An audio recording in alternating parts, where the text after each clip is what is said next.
Nanda Vata Vata ki City Veni Raturala and Radio Mbulandua Vata, San Francisco. Me Kochi Kenda Vatamai.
Eli sambule venakana turanga kena marama.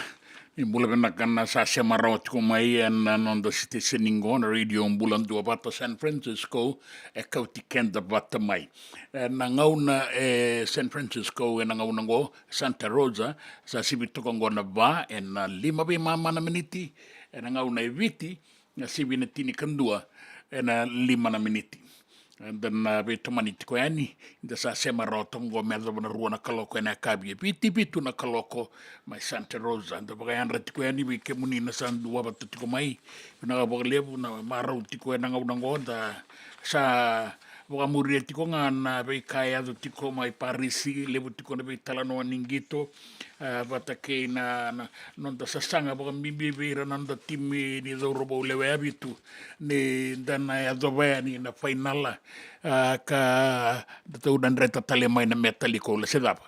Paka andra tiko ni vei kemunike na vei matabu vale nonda tu vei matabu vale na dorobo wer tu tiko ngo nangito sangalangan lewe abitu veira ke saranga na nonda turanga marama dorobo ngonele wa era tiko ngo mai varani se na timi ni Olympics ni viti na ngito so era laki baka itabia ni kina tokana nonda baka na nanuena ngaunango na ngito le abitu balita ni sati ke burao ni sembera tiko mendanganin dola nang gitu enang gain dola tiko ni kuah arna dingu tali tiko ngakina na nonda dorobo viti sala itokango na semifinal la mera una sota kina ki Australia sala ibonga bana timi mai na tini karua kara tiko buna na sota ngoni lewe abitu mera sanga na metali kola sanga ibo tiko ngango bana timi era tu umbula tiko mera tu sasangatak na non rato timi tina metali kola metali siliva kena metali barasa mai na vana timi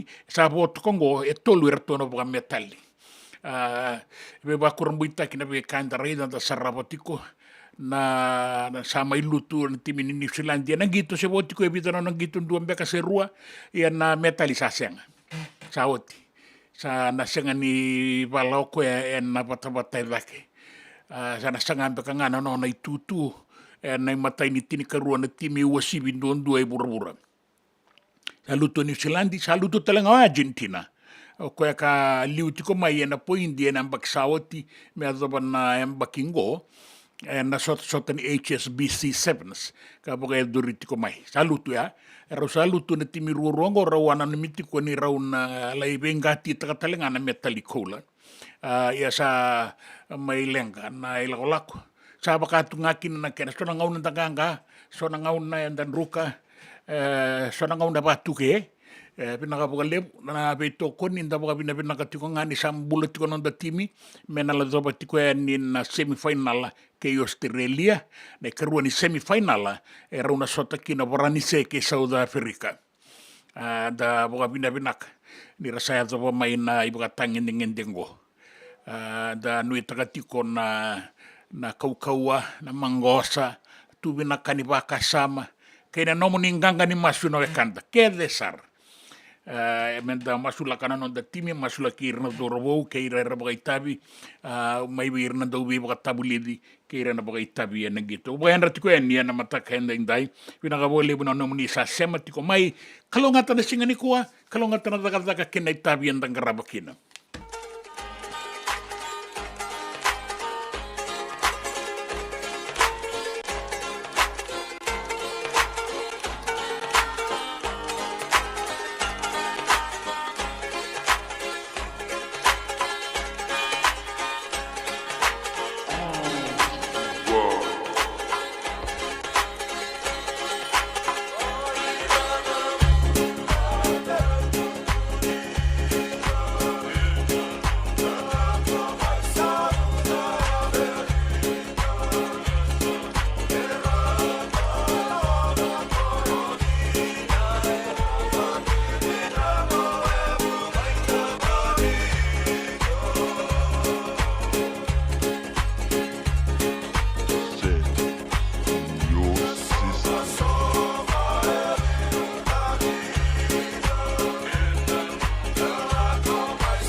E senga dina ni kara rawa na daka waka kekiwa. Ia endona ka enda wipu ke ka waka mamanta taka tuna bengaravi. O ia ke tuna kenda to kakana. Na ika, na dalo, na bisikete, na reo bata, na sunbells e tinimbulu makau. We kenda to na senga tiko ni nreiva, se senga ni waka motoka, kanda u Drena no te beto seki, erto satu wakarau na Divine Pacific Food Mart mai Sacramento, merto talaveani na nung ni voliboli. Rawa sara, we tartarangayani na taliboni diwa dua ono toluwa diwa ono saibarua, merto wakarotaka katalada mai na nung ni voliboli, ena kenangona totolo tua. Divine Pacific Food Mart, Viturua Diwawalu Franklin Boulevard, Sacramento, California. Namba di telefoni Viwan Dua Ono Toluva Diwa Ono Saivarua. Erto ngarabatalanga ni kanale waka sumburi ni nanomu yaya. Mai na nonreto stoa kina nomu mate ni katumba. Nongu chisu nongu badua. Dorongode na vima mani ono kina vitu ene kawni bugululu we kemudawe California. We mani rua ene kawi kina tolu ene singalewu ni lotilewu we kemudawe viti. E warotaka na New Methodist Christian Fellowship, USA. Rongode na Radio Mbulando Vata San Francisco, me kauti kenda vatamai. JJ's Food Shack. E tiku kena na kakana boka bitki me pakana kokonda. Lobo benga ni ngai kani doitu na bundi nan dalo se tapioca. Na kakana boka malangi me pakana steak pakaya loka kena coleslaw. Wee! Na karitoa sa wadha badina na kani kanakana. Kay tiku talanga na nonoto specials and lomo ni madawa. Dau tamba na Facebook. Na doi ni tiwa ya na bani mandrai pai ke na bugatale. Gore na JJ's Food Shack.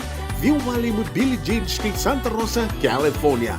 Karo talaga nito dilibo yang may Santa Rosa, may ato sarani kinavato. Giritirto sana kinavitu sa mabitu tolo vio tolo dundo limono. JJ's Food Shack, Santa Rosa, California. Vinaka vakalevu nandau sema tiku mai. Vinaka vakalevu nandau asetiko na nonda tu vata vata na radio Bulandua vata San Francisco me kauti kenda vata mai. And the sabo leka sarni adavayani na walu sangabulu na undolu na kende wili ni matavu vale na radio Bulandua vata. Ia e wili sara me vakatoto vata taki kina kende wili na ngwane tauke e na vea sai pura. Tuana like, tuana share, subscribe talang ang mic na Radio Bulandua Vata and na YouTube. Radio Bulandua Vata San Francisco, Mekoti Kenda Batamay.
Rasaelan na bukan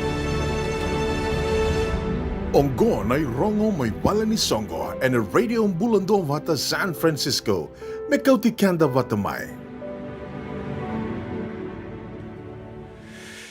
na iba na mini singa ni tungalalaki viti na Fiji Day ruan undol rua sanga bulu kava arto di bagati kon turanga na maraman ni ono sanga ni ono ikandabu ono may mereke na ono Foundation USA na Singapore rumbuka kina Singapore waine katini kandua katini karua ni Okotoba na Sonoma County Fairgrounds Santa Rosa California na ayabo ni si bata-bata se tiko na pakatunoloa na bola-bola o ni nebia bolia mo ni pakayang-ataka vitunan raunan dolan dua na stall vitara-tara mai na email ngo na fijidayusa@yahoo.com mo ni wandi takakina na nomun ni bola-bola ni boli-boli taki vitunan raunan dolan dua ke bakau ni bia pakayang-ataka ni kusa ni sebi tara-tara raweni ngo and Fiji USA@yahoo.com na kena to tolo na kena vinaka. Nanonda vata-vata kay sitiweni raturala.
Wanga era wakaboda suga Kau salu era tumu Bibi tukei na korokula Tomo Emasi veia Punana nuira Kotela Mamotu singa Eta bekea Kotela Na wana nami Aita ikoea Bei siri yake tuna wanga Ena bei mama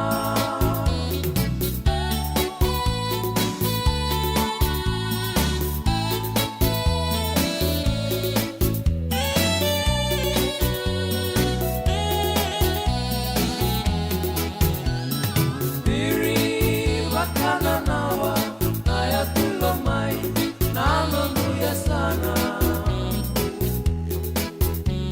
Elana oluli sevani Eva kalatina kaubandra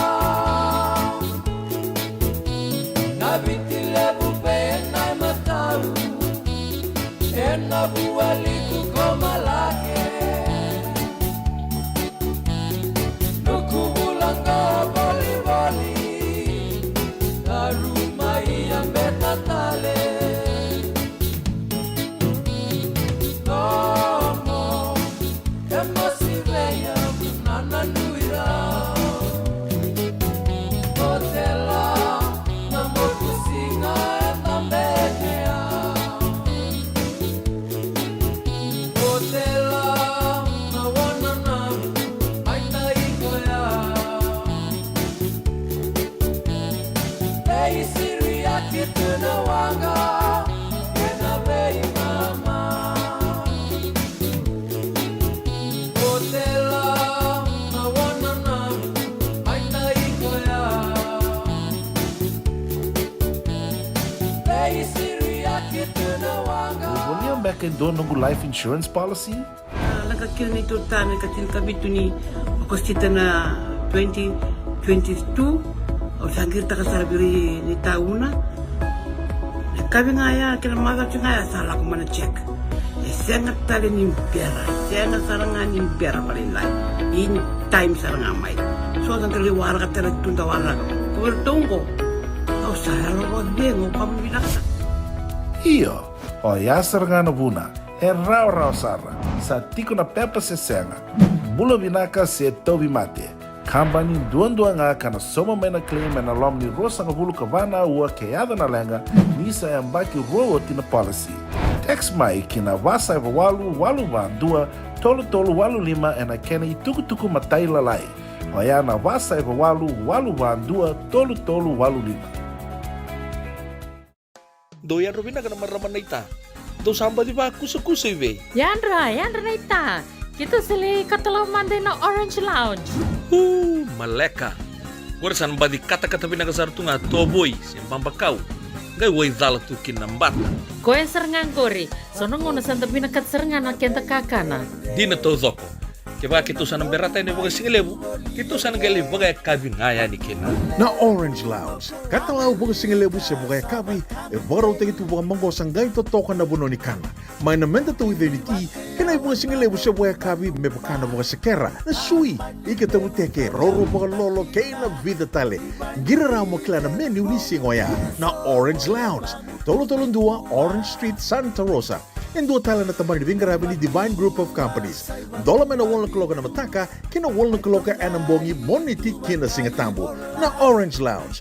Tolo-tolong dua, Orange Street, Santa Rosa. Dendram beka nang wala ni kibalilo tira buko ni oso-oso pakadadaka. Sendrak-ndrak kita beka na itos-tos nimbula, kuha nilenga sinui gawa-gawa.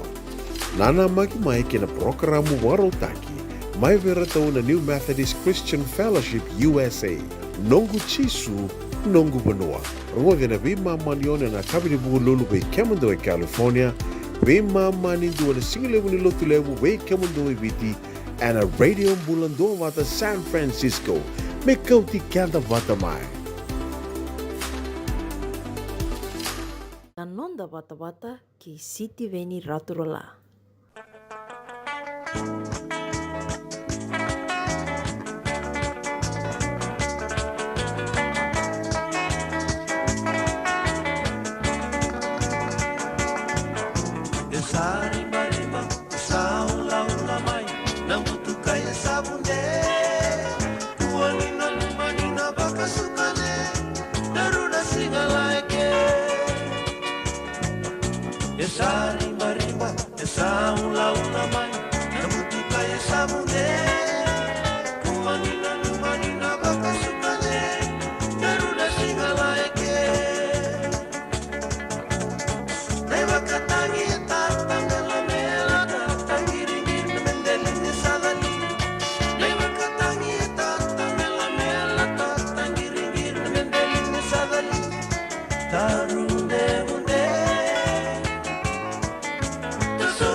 Agora mai na koroni kalau ra wa maruta kenda tale tiunga ke ra na be mata sereso se bunga sara na iwa tangi se wo membaleti kenda mei wa langa uti ko ni raka ke na be to so ke na singa buga ro enda ngau na biti na ngau na mai na Cook Island se kabitoka ni singa wa karaumbuka kabine buga rombuka sa tikungo ndo na tukutuku mbaleta na do robo ka ba sanga reiti ko ya lutu wa ena singa tambu ena mado sawati mai na tuku ka la ko mai na wanga mai na dua na no mangaia me ala ko tiko ni kira rotonga na korturanga mani lutu ki wa na do robo ngo se ba sanga reiti ko sandu na tukutuku e tikongo baleti ko enda na rongo da ni tukutuku era non da banua ke na via sai burabura ratua sai limbari watani tawake dola bina kalunga tana pingwarabi sa lolo matu ya tua wana le tukutuku lolo matu mai e Sacramento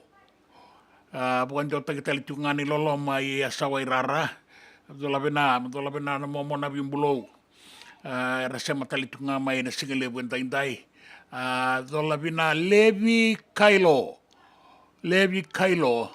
Arandra Arto vena numiti ko mengo e lautoka na siti ni suka mai lautoka na Fiji water na daga na Fiji water kena pole ni bola mai lautoka arto telenga merto semati ko enikina ki Los Angeles na norto pole ni bola liu mai California arto vena numiti ko mai na singale buenda indai vina bolebu na wale una bina numiti ko mai tosa na katiko daga bere daga na single bungo na ngauna go Santa Rosa sa boy rosanga vulkaona na miniti me lima na kaloko Sabu e rosanga bulu kaona na miniti me tini karua na kaloko singalebu ni singa boga rawa yandai e na korturanga mai suwa na nonda banua mai witi e dua na iba langau membaleti kenda na singalebu yandai ni toso tiko na bengarabi na zaka beka so beka ele dabu kakana membaleta na singa tambu di mataka mai witi binaka boga lebu Nagawale berabal rong tu lo maibuna sector 8 lo maibuna wase number 8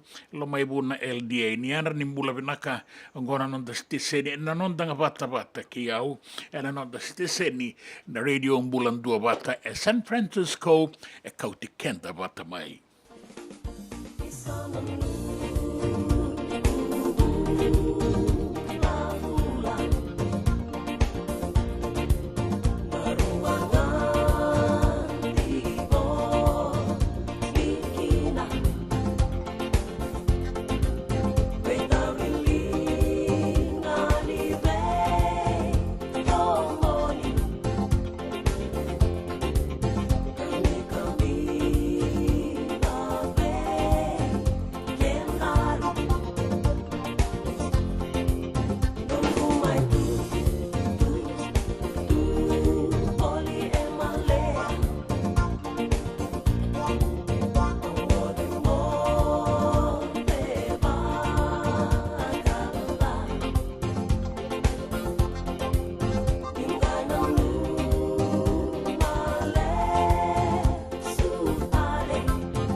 JJ's Food Shack. E tiku kevi kina na kakana boka bitki me bakana kokonda. Lobo benga ni ngai kani doitu na bundi na ndalo se tabioka. Na kakana boka malangi me bakana steak baka eloka kena coleslaw. Wee! Na kari toa sa wadha badina na keni kana. Kay tiku talangana non rato specials and the lomani madawa. Dau tamba na Facebook. Na doi ni tiwa ya na bani mandrai pai ke na bungatale. Go na JJ's Food Shack. Viu Valley mo Billie Jean Street, Santa Rosa, California. Pero talagang rato dili mo yang may Santa Rosa, may yato sarani kinavato. Giritirto sana kinavitu sa mabitu tolo dio tolo dundo limono. JJ's Food Shack, Santa Rosa, California. Me volia back in dono ng life insurance policy? Nakakira nito tani katin kabitu ni akostita na 2022.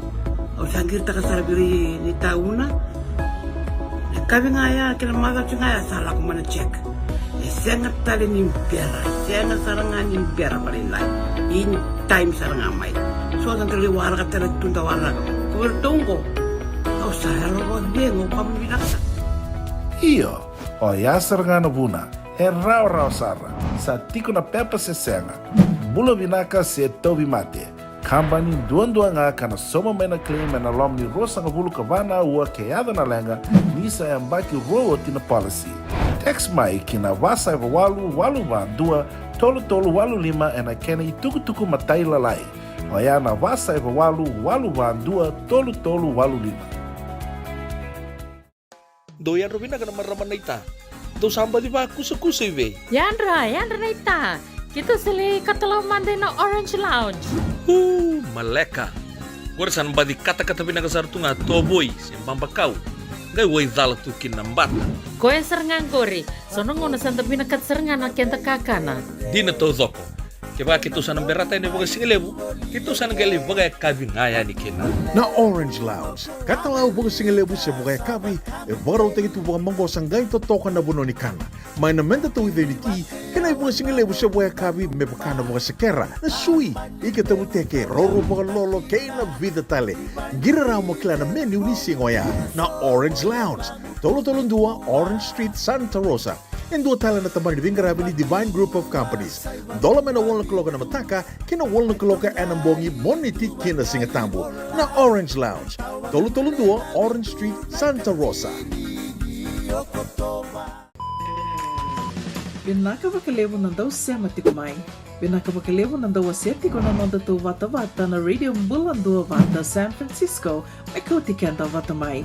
And the sabo la kasar niya daw yan na walu sa ngulo ng dolo na kende wili ni matabu vale na Radio Mbulando Vata. Iya, ay wili sar me vakatoto vatataki kina kende wili na ngwanito kay enovea sa pura-pura. Do na like, do na share, subscribe talaga Mike na Radio Mbulando Vata and na YouTube.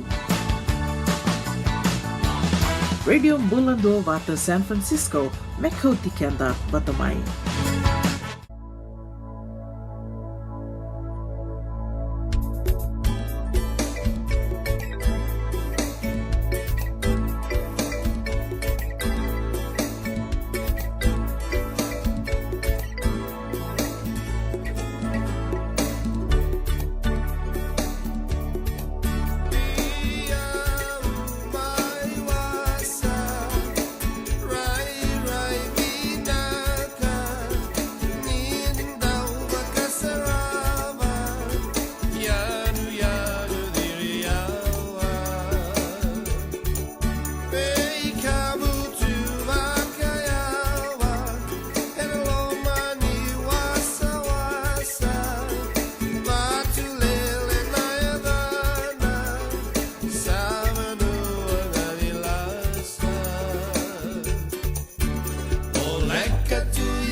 baka mbula tiko yani kio ni sanga sema tiko mai na ngau nango Santa Rosa sabo tini karua na miniti milima na kaloko na kapi pina ka boleb baka kina na nonda bonu e viti sabo toka tini karua na miniti me tini karua na kaloko na singa lebu ni baka rawai indai duindi toka na nonda ngau na bula bina katori katinai mai na ya tukuka sa mai taura tokongo na i tukutuku mbaleta na do robo ka lutu ki wai na singa tambu and kai rongo da tiko na ngau na rongo i tukutuku baka kina be kemuni na do bota tiko mai sebeti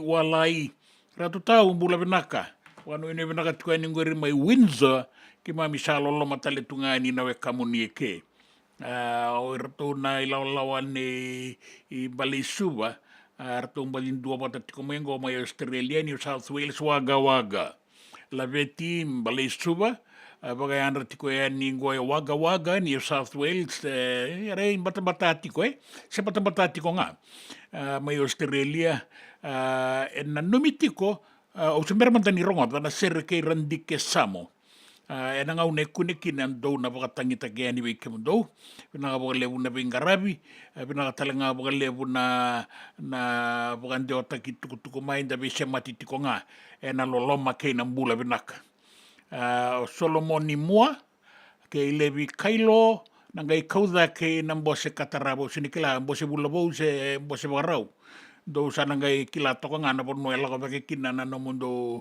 o Webosaki ratu naisa ratu mai wahilele. Tola pina maseki. Ya pina pa lebun jina na parang koto mau kengo. Gana hinga lebu ni kua. Na singa lebu ni singa warawai me witi.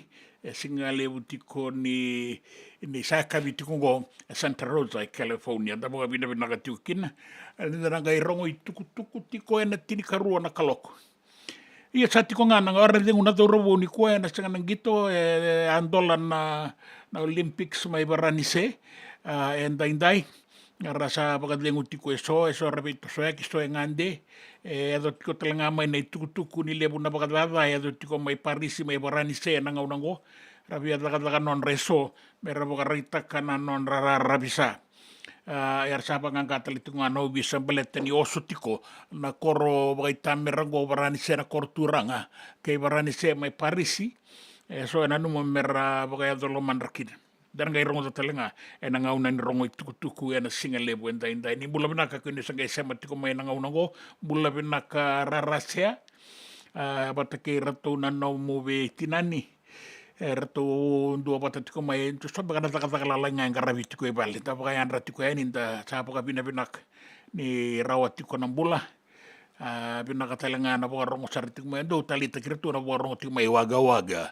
baleter tuku na tinga mai na batanin rak au satu rawat tiko na tuku ni Francis mai Canberra tuku na tali tiko ngamai na tuku bagor sa lebu na bata ye binaka amaro na bula amaro na taka weekend na veo kani nda satiko mai viti kanda sala goyani kina be bono eso ni taka mai Australia bakakina New Zealand beira taka na pale ni bulu makau eso baka taka tiko tumba so erbeito sa kitiko ngoni sala kalungata taka ni singa ni kua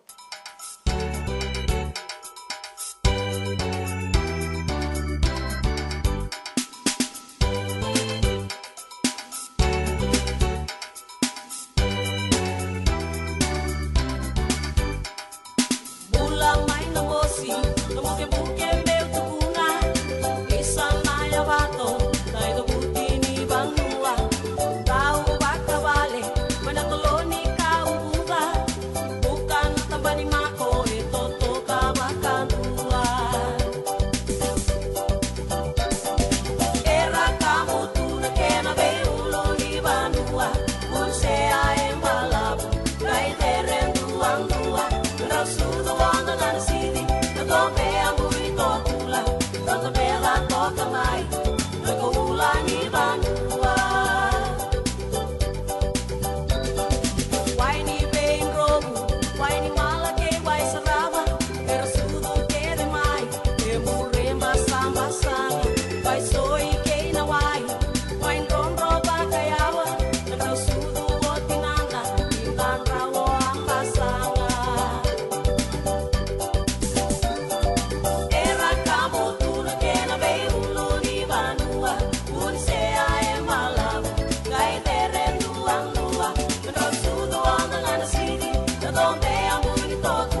loka mai Taka ula ni vanua Mai tongu ilo ilo Meu takara bakarua Tambe mamava Nosa kato ni koula Taumia koto mai Na kena ulo ni vanua Kena yanu yanu diri Sara mai moroto kula Era kamu tu na kena be ulo ni vanua Uni sea embalavu Rai dere tua tua Rau sudu onda ngana sidi Na tonde amuli tokula Tonta beva loka mai Taka ula ni vanua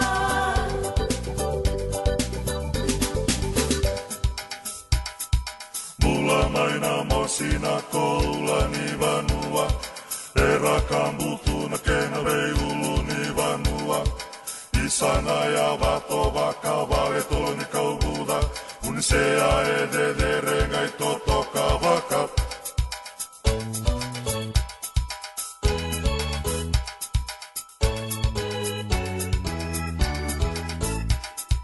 Ini tu na sere Kerean rau mene mene Tau tumu tu na sena Kai seba tu nai se Au ngreba lo boli Leung pau ke nai tau ke Salu salu oi Mai na korong mendenge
Sa bula vinaka.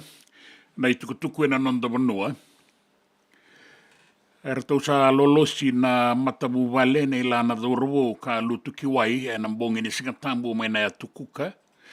Rei wangan deita ki mai ni sayali na dhorovo ngo e baki rua sanga vulu ka rua na e dhana o luke wakayawa. Ka lutu e wai e na mbongi ni singatambu e na wanga ka bondo tiko mai kina mai na tukuka e na muani madhawa saoti. Na dhorobongo e lutu e na bongi ni singatambu mai na wanga na Lady Moana e dhakadhaka tiko kina. No na ngole tiko mai na anu o manga ia ki Rarotonga e na singatambu. Dina ni i ramba i lebusara kau ana wakasangangara ia sa senga ni kune na dhorobongo. Era ve siria ki toka na wasawasaya na wanga ni wakasangangara ni bueti. Na wanga ni matani tu ke rataleso era laki beibu ke ani ia sa o tingo e basanga bulu kawalu na ua senga ni ndona kai kune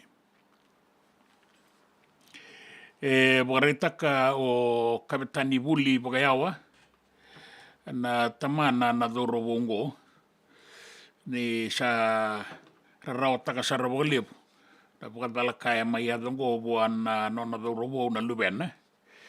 Kana ndau reida na wasa-wasa, ka senga ni ngwila dhaba na bei kaya ayado na vida na singa saoti. E nagai baga durin do na bei bagai me na tambadaga ni obisa. Me rawa ningai lokudi ki na indo na singa ni lotu ni baga na numi me baleta na nona mbula na dhorobo ngo. Ka daga boli e na kambani ni wanga na Tayo Shipping. Na tukuka kasi tika budlaka kina na bulo machi ni ambaki saoti ia sa mayanga na tukuka na dorobonga sanga wala ngani baleta na nona daka ya kaina kini ala ibebu ke boga libusara na ngauna kaya do ni kina tukuka na Prime Minister Eviti o City Veni Rambuka era sa boga rita kana obisa mai na tukuka ni sabagan data kina na ayali na dhorobongo ka senga ni kunen dina ni saya na baka sangangara ia sa senga ni kune rao sanga ia mai na tukutuku ni beibangangai imbaleta na boda ni wanga na pua mau na manua ni matai wale wai ka boda e na kau mai pulanga en bula saoti e sa maniado na kena be bangangai ka sa ado mai na non rato u madala ni be bangangai na RFNS po mau ka sa barita kana iliu ni matei wai o Commodore Humphrey Tawake ni sa dikebitiko na ibola tukutuku ni be bangangai baleta na manuango Bagarita kana nona kawai na itukutuku sa bagarita ki mai na tambana ni be bangangai me dikebiki na ibugarau ni dagadaka na matai walu wai o ire kabibi kina itabi so me rabenga rabikina kana nume me sananda ubagaya doriti ko na be ngauna na dikebi ni bugarau ni dagadaka na matai walu wai sanga ngai dikebi nga na ngauna saya do kina na lenga apa ngangado tagitalenga na buli na be kai so en baleta na tagadak boga matai walu wai kena ken vengarab sabang de tagama e Commodore Tawake ni kambimbi na nonda ngaraba e so na be sau me rawa ni manakina na be bangangai boga ongo na be kai na numi me boga edori me binakatake kina na vengarabi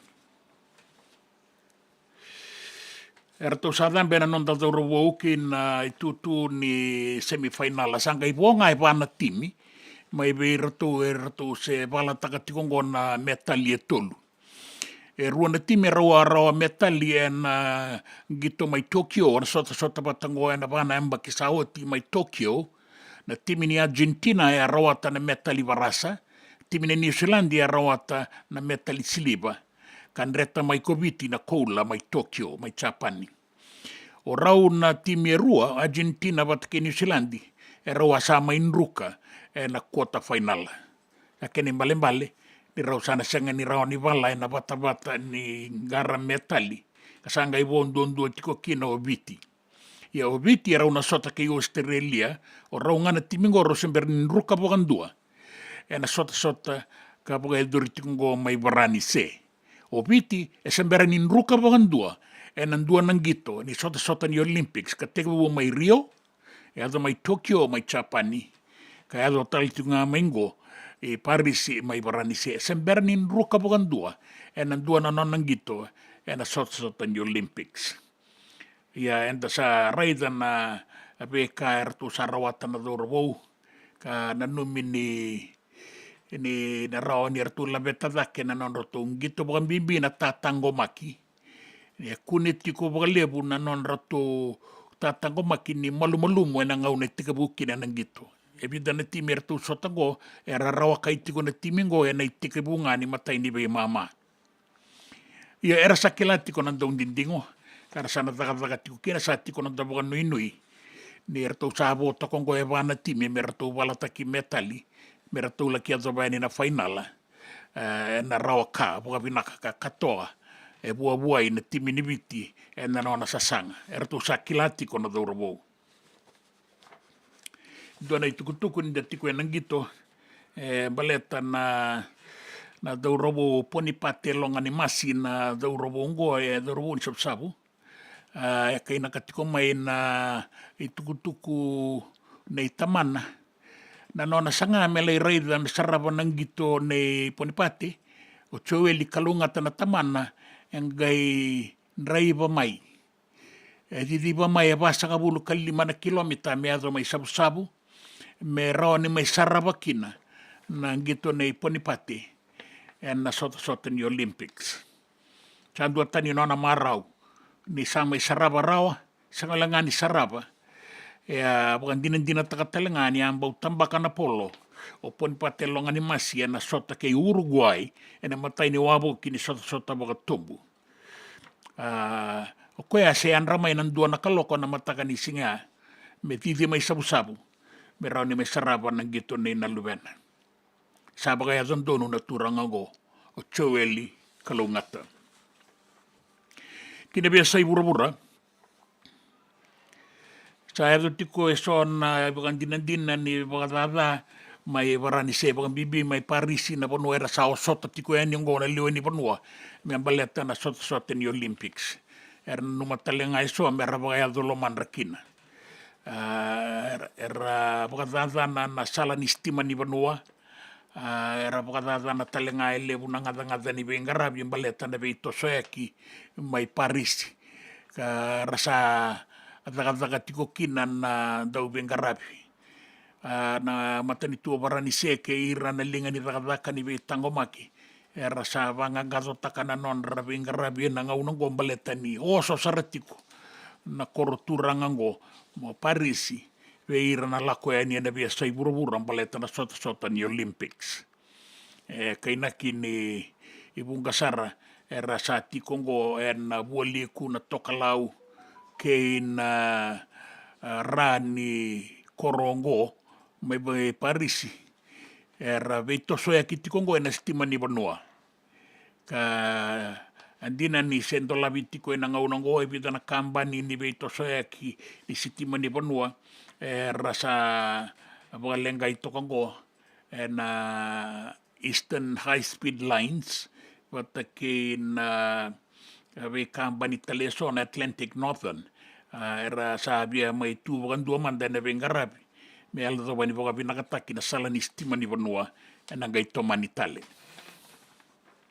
kene tukutuku ni raki boka rita ke mai ni deiti ko na boka roni dangi kaukaua me baleta na nonda banua go me te bu mai na tulau lo mai viti kandavu da be anu bolekata ka e ado talenga mai na be barabi ni anu lalai eso. Bula sarti ko na ngaunango na deba ke na toka lau deba. Dua na uanin raki vinaka e kota wakai awa e ani ki na deba, dua na uanin raki sua e rau kota vei tiki vi kai. Angoe waka wuna tiko na vei tumutumburi ni ua lelevu e wasa. Ka sanuita kina no tanganga rauni na dau vei tosa e ki wa mimbi na dau soko ke na ngone dau. E na vei wanoa e na vei tosa ke kina la kia dau saratiko na wasaga wulu kalima na nota. Dua na aua na kau ani matani rangingo mai kandabu. Ke ina vea anu lalai, lau lo mai viti, ke ina anu so mea doa ki tabe uni, ke ina vea atu anu. Tanu i takitiko na nantanganga rauni, singa bunga rua i raki vinaka saratiko mai suwa e nangaunango, e na bua suwa ke na usori korowa userua na mosi na itasiri, ke ina dolo ke i tailevu, na asana o ra, o mbua, na toka lau ke maduata, waka kine da kaunrove, na e atu lau ke lo mai viti. Na vebono tale soa, tau makanan raki mamada, via mbata na mbongi. Paeksia balele ko nga ngat porat koa, noa e miuri ngā chua tuam. Gore na tukutuku e na nonta vanua, na tukutuku me na vea sai wurawura, na tukutuku nin raki e viti kei rotuma. Nonda bata, ke siti veni raturla. Rutaya bene le wani lutu ya rutaya belo mani banua na banua na lo mani kormo na lutu le rutaya be se badia be ela toka watani matukula indo kandabala indo ka ura na tabuna ke lusa sanu dina na weka rutaya be se badia be wasa onemia eso tu bakali eso bakapine so bakawno eso bakasara tu come rutaya be se badia be lai dalo tabale lai dalo ina butule una dalo tabana dalo matona ke musa saluni na melutu ya rutaya be se badia be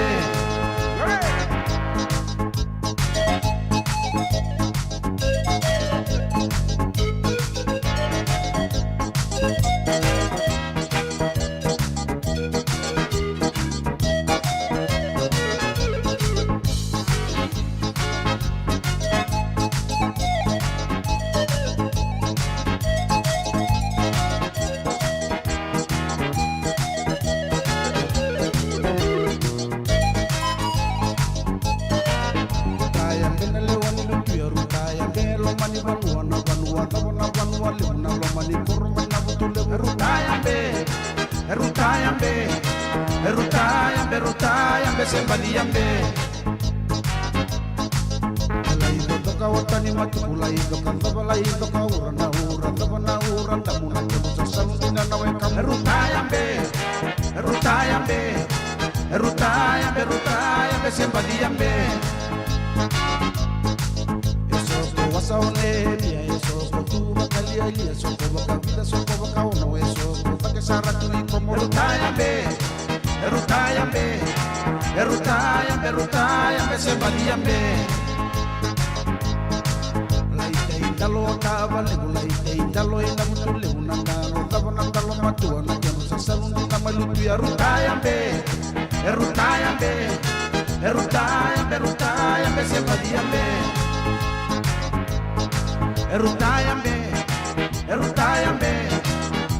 rutaya be se badia be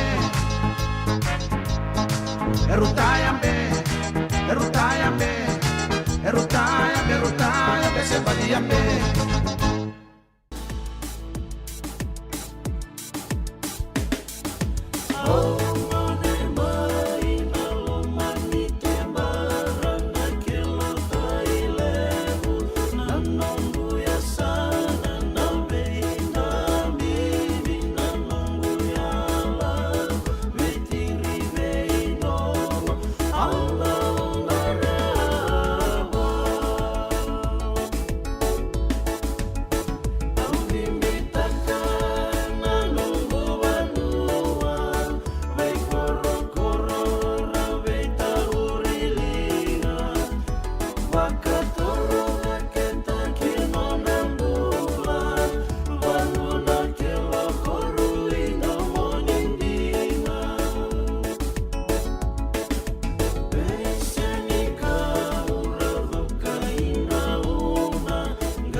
Boleh back and do nunggu life insurance policy?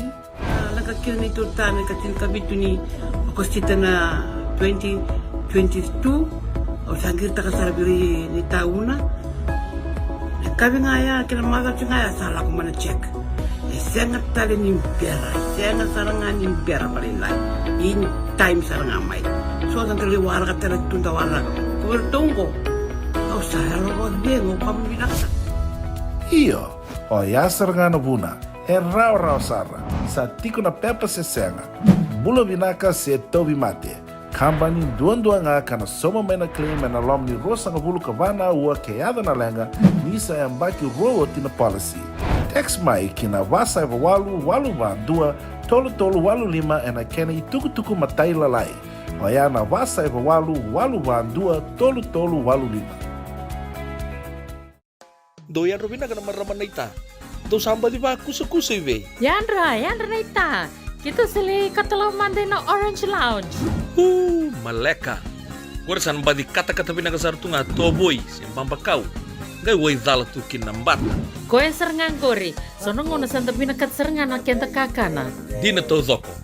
Kaya kita sana berata ini bagai singlebu.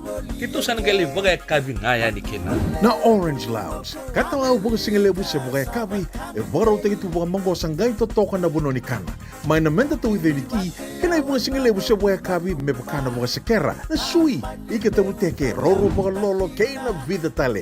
Giraraw mo kila na menu ni singoya, na Orange Lounge, tolo-tolong dua, Orange Street, Santa Rosa.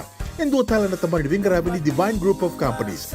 Dola mena wala kaloka na mataka, kina wala kaloka anambongi moniti kina singatambo na Orange Lounge. Tolo-tolo dua, Orange Street, Santa Rosa. Nungu chisu, nungu banua. Dorongode na vima maniono kina vitu ene kawni bugululu be kemadawa California. Vima mani ruane kavi kina tolu ene singalewu ni lotelebu be kemadawa viti. Warotaka na New Methodist Christian Fellowship, USA. Rogode na Radio Bulando Vata San Francisco, me kauti kenda vatamai. Nanonda bata-bata ki City Veni Raturola.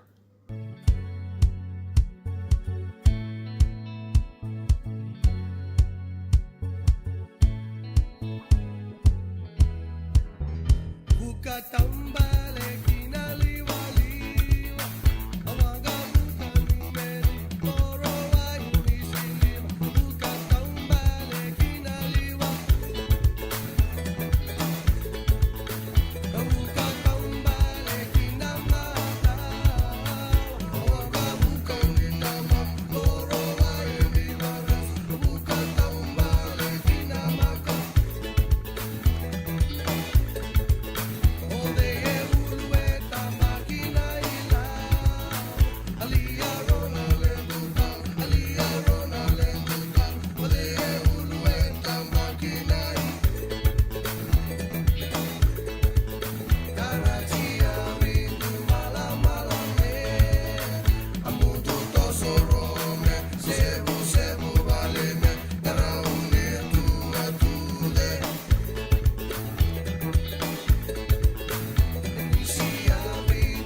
E pina ka lebu na se matiko mai.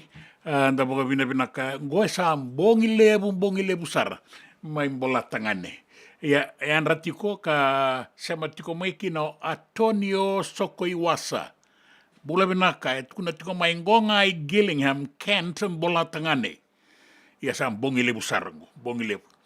Bula vinaka Mere Blakemore, bukarorongo tiko mai Mill Valley, na singa lebu indai na nonda ngauna i Viti, na nonda ngauna San Francisco, sa 75 na ruasanga bulu ka pitu na miniti. Ia baka vinaka baka lebu. Endo maka tiko nanraki mai Viti. E pakakina ke San Francisco, na nonda i tiko liu Santa Rosa, tanga saukuru, kalungata koto na pingwarabi na singa ni kua kerebia na sere huagi me botai waru i tumotara mai pakambuli melau toka se Yosefo Sivo bula benaka tau na bole na sema tiko mai sulia situkana bukan bula tiko mai bukan bula lesu tiko yani goa bukan nui benaka na singa ni kua dokana wai moape Tarana dola bina boka lebu na pingwarabi, rupe ni dama, wate, ngio kei moala, wani chese sau, warorongo toka eningo, eda bali nimbula lebu esuba, usinga ni kila harto tobi, mati sera tobi ngarabi, ya pina boka lebu, na bina numina i dama, mai piria, pina boka lebu. Uncle Sai, ke Uncle Tuu, ke leki mana inima, bula benaka kai, Lola matua ni ada siti di suka lau toka tola bina anu takin tau mga tikunan raki tau mga talitungan ita biang karabian na singi lebu ni kua.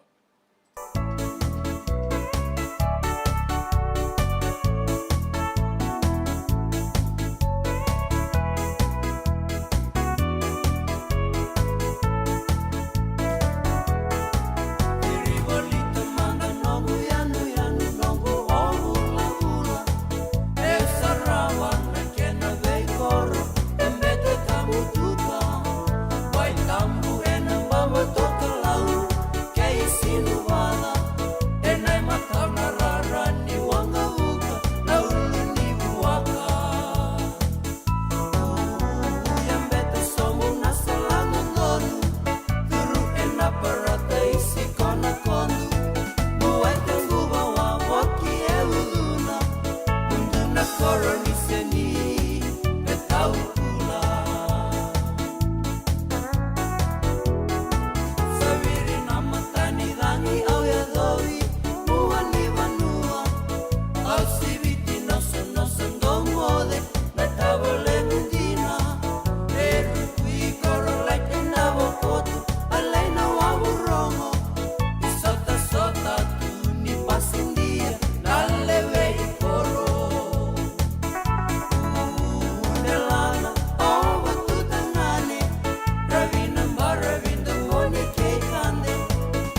JJ's Food Shack.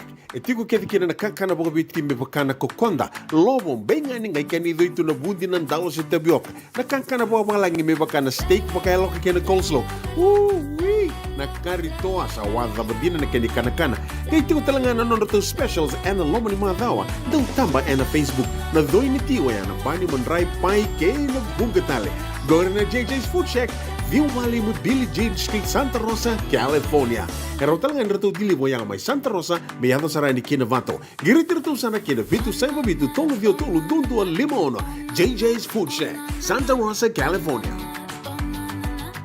Me voliam back in doon ng life insurance policy? Nakakira na ito tayo, katil kabitu ni Agostita na 2022. O sangir takasarabiri ni tauna. Kabi nga ya, kila maga nga ya, sala ko mana check. Sengat tali ni pera, sengat sarangan ni pera palinlay. In time sarangan may. So, ang taliwara ka tala tundawara. Kuwertong ko. O sahalo ko, bengo, pamibinaksa. Iyo, o yasar nga na buna, e rao sara, sa tiko na pepa se senga. Bulo binaka se tobi mate. Kambani duan nga kana soma mena claim na lom ni rosa nga bulu kavana ua keada na lenga nisa yang baki roa tina policy. Text mai kina wasa eva walu wa dua tolu walu lima ena kena ituku matai lalai. Oya na wasa eva walu wa dua tolu walu lima. Doyan Robina kana maraman na ita. Do samba di ba kusa iwe. Yanra na ita. Kita sili katalaw mande na Orange Lounge. Maleka. Gurasan ba di kata-kata pinagasar tu nga toboy simbang bakaw. Gay way dala tu kinambat. Koe serengan gori. Sono ngono santa pinakat serengan na kenta kakana. Di na to zoko. Kaya kita sana berata ini bagai singelebu. Kita sana gali bagai kabi ngaya ni kena. Na Orange Lounge, katalaw bagai singelebu sa bagai kabi, e baro te itu bagai manggo sanggay to toka na buno ni kana. May na menda to identity, kena bagai singelebu sa bagai kabi me bakana bagai sekera. Na sui, ikata mo teke, roro bagai lolo kay na vida tale. Girara mo kila na menu ni singoya. Na Orange Lounge, tolo-tolong dua Orange Street, Santa Rosa. En dua tala na tamang ni Divine Group of Companies. Dola mena wala kaloka na mataka, kina wala kaloka anambongi moniti kina singatambo. Na Orange Lounge. Tolo-tolong dua Orange Street, Santa Rosa. Nanonda wata-wata, kay sitiweni raturala.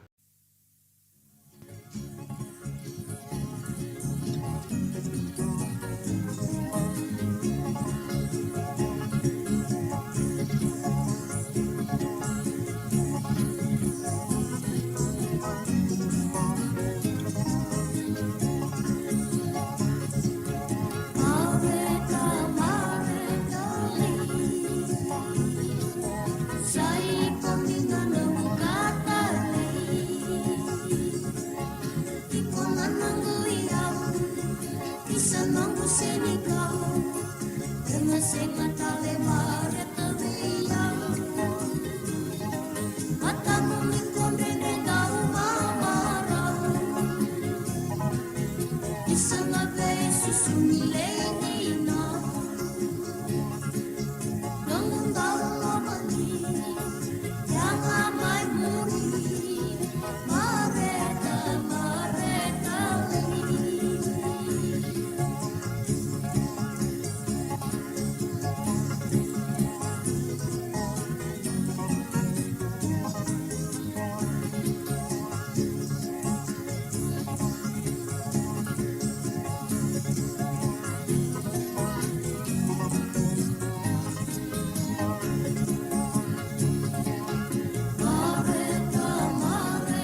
Ia, mareta lei langani rembuka wanga. Sana serengo sa basi kamay na ruwa sang bulu baka na baki saoti serengo vinaka tiko ngani ndarango ta vinaka bolebu na kanda na sema tiko mai na singalebu enta indai na ngauna viti sa boy ruwa sang bulu ka ruwa na miniti mendua na kaloko ia Santa Rosa sa boy ruwa sang bulu kandua na miniti me ona na kaloko enda bi sibiti kongo na ona na kaloko na kawi na noa gona kavia na noa na mninga ona mai viti ki mami ngosti ko ani ngona boga rombuka ni sati ko na singa boga roai mbula venaka le meki nai nima lolo matiko ani mena siti ni suka lo toka vinaga boga levu chone koroi tuku nai valu dona eda via kila bola lai chone koroi tuku nai valu dola vina tai siti cost you less ko mbeka ngolo dala rupeni dama Pinaka boga lebu na boga rongo tiko mai na tai lebu na Mosi Ward. Uisa. Kalau ngata na pingarabi, nina numitali tiko ngakina na maramanasi ni sistana bu ni waya na pali nimbula lebu isuba na tai lebu na Mosi Ward. Tau mate tiko ngo tau boni chese. Wate. Sani meri kei dama. Pinaka boga lebu. So na istanga ni ratiko tali ngakina nimbula benak. Sara-sara tiko ngo mai nandio pedeli na sau. Dola bena lemeki na nima era bagambula tiko mai lau toka ke dokana wai moape era via ina numi tiko mai na singalebu indai na koro bagaviti PCC mai Hawaii atu na isa ife cheweli ke na soni sanga ningwela dabi ke na Uncle Sai ke momo tuu nakabalebu Enda satu tiko nga na nonda bingarabi na singa indai sala kiluto tongo na kavi San Francisco di boy rosa kabulo na miniti me ono nakaloko.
senga dina ni kara rawa na daka waka kekiwa. Ia endona kainda wipu ke kawaka mamanta taka tuna bengaravi o ia ke tuna kenda to kakana. Na ika, na dalo, na bisikete, na reo bata, na sunbells e tinimbulu makau. O kenda tona senga tiko ni driver se senga ni waka motoka kanda u Dren na tutu beto seki. Erto satu wakarau na Divine Pacific Food Mart mai Sacramento merto talaveani na nong ni voliboli. Rawa sara. We tartarngayani na taliboni diwan 21 saivarua. Merto wakarotaka katalada mai na nong ni voliboli ena kenangona totolo tua. Divine Pacific Food Mart, Viturua Viwawalu Franklin Boulevard, Sacramento, California. Namba di telefoni Viwan 21 saivarua. Erto ngarap talangan kena lewak suburi ani nanomu yaya. Maina nonderto stoa kena nomu mate ni katumba. Dendram beka nangola ni kibali lo tena buku ni oso pakadadaka. Sendra kita beka na tos nimbula. Ko ni lenga sinu ingawa. Nana maki mai kena programu warotaki. Mai vera tau na New Methodist Christian Fellowship USA. Nongu chisu, nongu benua. Rua na bima manione na kabini buku lulu be Kemando California. Bima mani dua na singilewu ni lotu lewu be Kemando biti. And a radio bulan wata San Francisco. Me kauti kanda wata mai. JJ's Food Shack. E tiku kena na kakana boka biti me pakana kokonda. Lobo benga ni ngai kani doitu na bundi na ndalo se tapioca. Na kakana boka malangi me pakana steak pakaya loka kena coleslaw.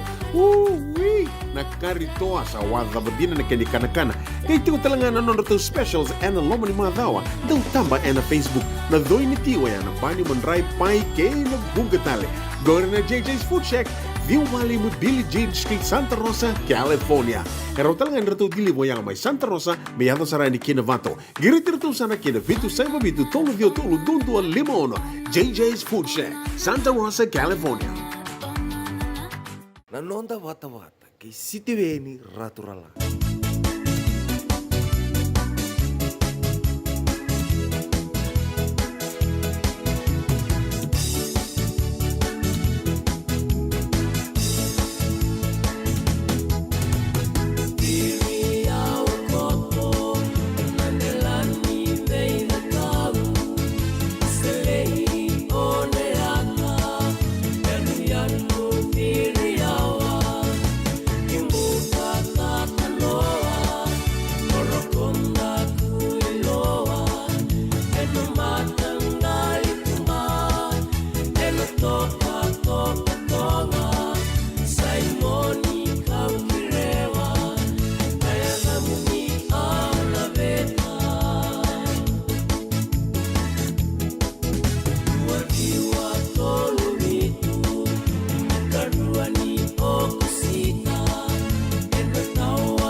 Saya kau bermain, ayam batu.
Na tau nindalai na kula erna no mitale tiku ngakina na bikai kota nei baunita bimate ranta tiko e vale ni bula bang bimbi na tiko ni vengara bi ruarua na mosi ke rewa bata ke kemonin dau vengara bi na vole besora tiku ngai vale rantua bata tiku mena sigale venda indai tola benata mai maraia tinai maraia mai kalambu na no matiko me kirongai bi bosaki manda kei princess au ronga da ni debu na kai pa vieti ko mai vale ni sa mango sa sara na ngone leo buku tamai verna isi batiki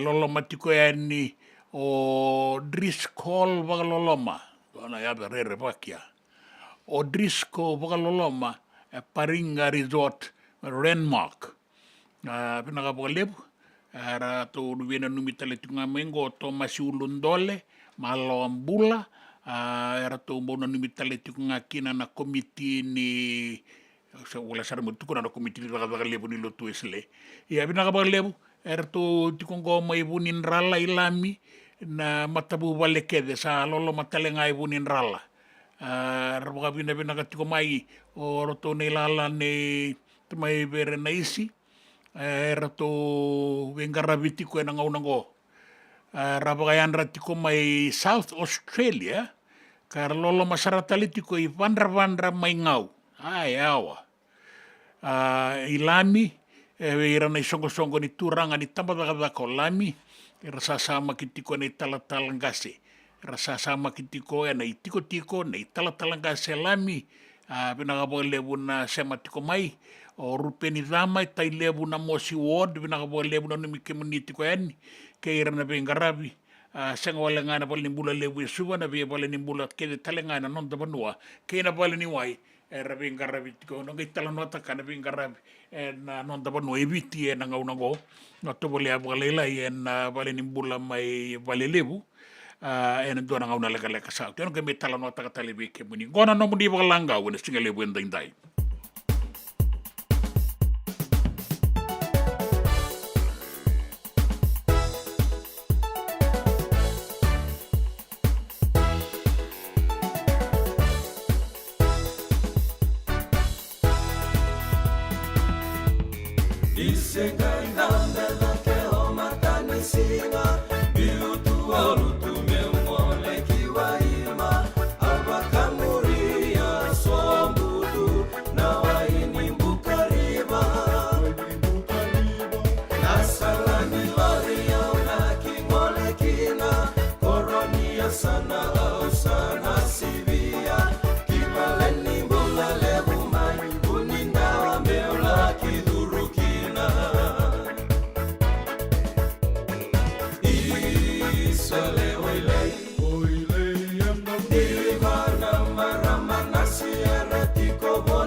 simama kembulo mereia Tongu bate atu meu sana musuka meu sale suka leki wa inimbuka loloma wakale ubei kolewa molikei kolewa bunga wakambimbinga bei kolewa bua keira keve sara mai valeni mbula mevaka ua sivitale nga mevuni wai nanga seo sakiusa Isale oilei Diva namarama nasiera tiko bolikina Nondro tawito boerui kamida Oyandi Luciana oro Basimava kembulo mereia Oyandi Luciana oro Basimava kembulo mereia Oyandi Luciana oro Basimava kembulo mereia Oyandi Luciana oro Basimava kembulo mereia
Ena non te vanua sa wakareita ki mekina na i tukutuku ni lolosi. Ni rato sa adingoma na nona matabu wale na dhaurabo ka lutu ki wai e na mbongi ni Singatambu mai Cook Islands. Ni sayali na ngonengo. E rato wakareita ka mai ni rato sa adingoma. Lutu ki wai o luke wakayawa. E na mbongi ni Singatambu. Apondo tiko mai e nandua na wanga ni kako na Lady Moana. Soko tiko mai na wangango mai mangai e ndua na anu mai na tukuka me ngole kina koroturanga mai rarotonga e na singatambu. Dina ni ado na vangangara, rauta ni vasanga vula kawalu na ua, na non rapaka sangarati kona dhauro vongo e na vanua ka lutu kine kiwai, ia sa senga ni kune. E kaya o kapitani vuli vagayao na luo na tamana, ni sa dingoma e na alom bimbi ke na rarawa. Tapi kaya aya dhongo e na luwena, ka sana vagayadori na veivangangai, e na kena i vagaraunga, e na tamadagadaga ni visa, ka sarasa vagaraw tiko nga ningona weka, membaleta e dua na lotu, di vagananumi membaleta na dhauravongo luke vagayawa.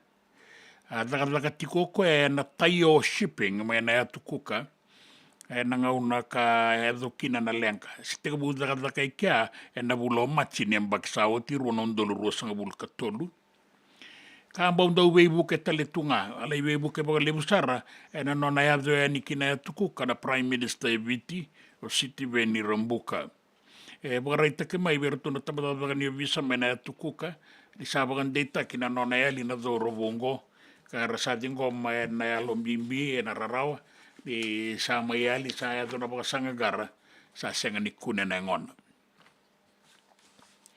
Sa ya do talengani na itukutuku e baleta na veivangangai e ayado e na kasa ni manua na timo pua mau e na nduana da kau mai bulanga e na bula rua saoti. E bukarita ki mai ni erto sa vanganga na kenandau rato sa via bukatura talenga mai e sona dagadaka mengaraba na matai walua i meleviki na matangali lengango. Na wangango na RFNS pua mau e a kasa mai bulanga ka bukarita ka mai na iliu ni matai walua i o Commodore Humphrey Tawake ni raraotaka na ve kaya ado i a kaua i takatalenga na i tukutuku sa bukarita ki mai ni sa mai o tina ve wanganga ingo. E kotokina na wakatutu e so membaleta na laveti dake ni vengarabi na nora gangarauni na waka ilesi na matai wale o wai waka mimbi veira na kaiwanga kei na non raitabi me rean raba waka pinaka e na ngauna e ra takataka wolikina e na non da vei wasawasa e waka raita ke mai ni dondono me laveti dake na i waka rauni an rean rabaki ke na non ra kawaitaka na itabi era lesikina. Waka mimbi e na vei liutaki. E katalenga o Humphrey Tawake na iliu ni matai wale oai. Ni dondono me panganga totaki na takataka ni wakandindike na takataka ni vei wakatabulidi na nora wakabulidi wakapinaka na ka waka ilabo ke na takataka kedenga engarabo na matai wale oai. E na itukutuku ni Gito e wakarita ki tiko mai ni rato sa dambe na non tataurawu ki na semifinala e na singa ni mataka non tangau na ibiti ni singa tambu ka rasa wakarita ka tiko mai na non ra marau di na ni saya do ki asabo nga go e vana timi karto na balataka na metalia tolu na koula na siliva ke na barasa. O rau na timi rau arawata na metali siliva ke na metali barasa rau salutu. Na timi ni New Zealand na All Blacks, wata ke na timi ni Argentina na Pumas, rato sa mainruka na kota final. Ia sa tawan rubakan dua ya, kerto nang gaing gitu talitiko ya sambaletanga na beitostosoi dake ni non rai tutu na tini karua na timingo. Saya rai kabida ni timi mai na tini karua. E rau salutu na timingo e na balataki ni metali. Sabo ngango e ba na timi. Mai veira na tini karua kara sota tiko mai e na non ratombu. Sana po tikongo me rau sota o New Zealandi iwa sota o piti wata ke Australia rongo na timi rau semberinin ruka pakandua. O piti semberinin ruka pakandua en rua na Olympic sauti mai Rio mai Tokyo mai Japan ia dapat tiku maingo e sember tiku nin ruka na timi ni viti ana tuku mata ni dabui Australia en sota ngango mai paranise e sember tiku kina nin ruka e be wa kurumbuita kin timi ni South Africa ni rato wasan ruka Asa andro ka man dabe New Zealand na sot baka tomu rau tobu bata ke New Zealand. Sa baka andro kai South Africa o New Zealand. Le sutele ma o New Zealand mai baka andro kai New Zealand sa lutu baka dua o New Zealand. Da wan ru baka dua New Zealand na tuba ni ngara metali. Na sota go. Dana kai sarabati ko yani. Singa ni mataka na gitu e rua sabo. Wana timi sabo e rua na gitu. Na semifinal la bata ke na final. Singa moni ti sa tiko ike na metali koula. Rabagarai taka mai na abagai lesi na tambana ni betango maki mai Parisi mai Varanise. Ni rabagai adolo manrati ko na tau bakadada. Na veito soya ki rabakadada na sala ni stima ni Vanua. Kabunga na ngada ni vengarabi baleta na veito soya ki. Bagai adolo manrati ko kina e so. Non garava na Itavi ni veito soya ki mai Varanise. Batame bagai ngataki na non ratiko ra oso tikongo na lewe ni Vanua. Na lewe i burabura mai Parisi. Sanga ni rangande nga ni merla Indonia telenga. Na sota ni Olympics ka bagai doriti Kongo. Tandola ya na mataka ni kuwa nandanga unebiti. Ya sa tika bumbasi ka mai so na ibagata kila ni wadada so ngana sasanga takapati ko na daw bagada mai kea me baga lenga ikina na bular sa yan ren rabagitiko na lewe ni matai walu batake no visa na tambana ni bitango maki me kakuan ni doana lenga baga dori se men doana rongo da ni ratiko ya ni ke ai milioni baga milioni na lewe ni Vanua. Tinai tukutuku ni raki.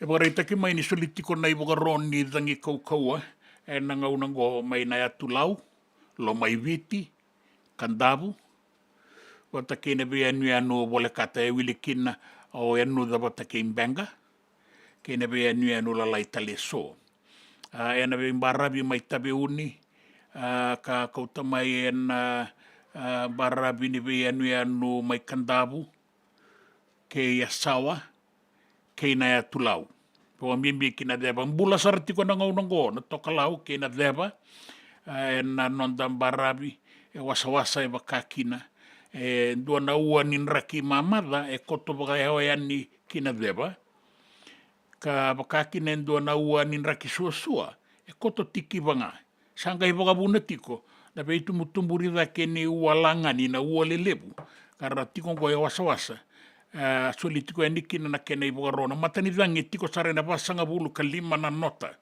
na kaukau ni dangi na be barabi so mai kandabu kina ya tulau na ya tula mai viti ka ya ni kita be uni bula saratoka na dangi na ngaunango ke mni na be le sasalu re bina kamenda ndaro to mandanga re wara ka toka na mboto ni mbulia urungu na lo malangi to banga una na uda mai singa toka na bua suba na usori korobo se rua na mosike na itasiri Oyax na malelei ko nga poro at koa na at motero tuam gornan raki and dai and singa ni mataka na iboga roni dangi kaukoa na itukutuku na nonda Vanua na be sai burabura ke na itukutuku ni gito na nonda bata ki siti veni raturola.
Food Shack. E tiku kedi kina na kakana boka biti me bakana kokonda. Lobo benga ni ngai kani doitu na bundi na ndalo se tabioka. Na kakana boka malangi me bakana steak baka eloka kena coleslaw.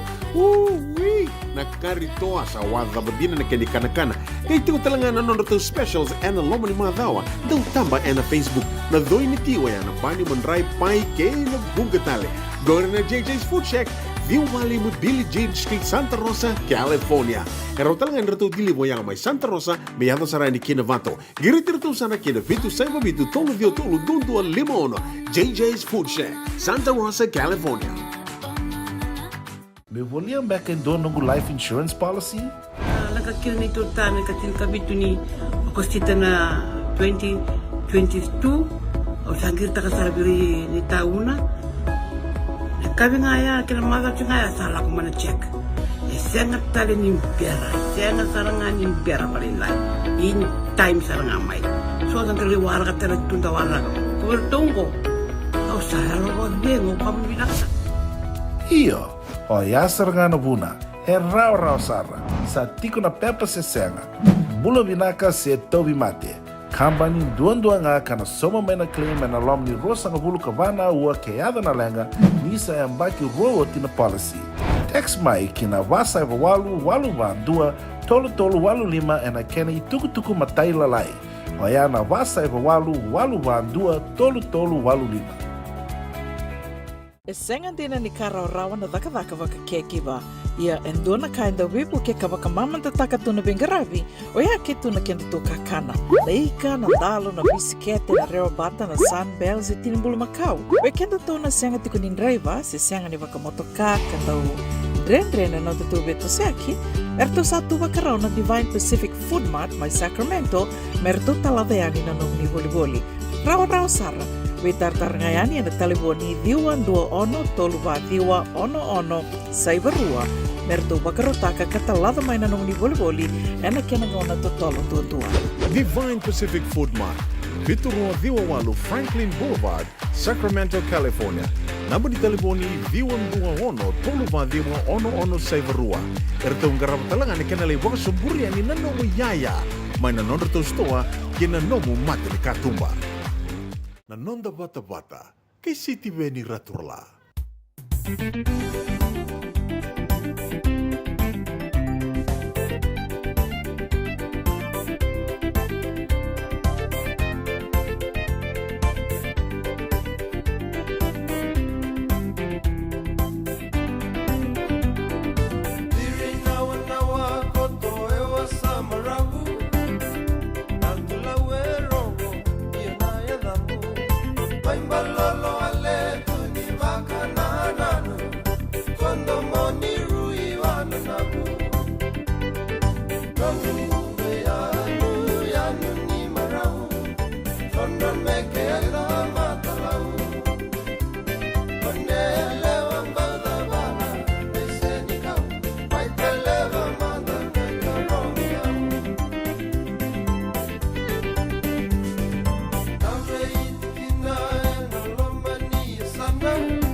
Ongo na rongo may wala ni Songo and a radio bulando vata San Francisco.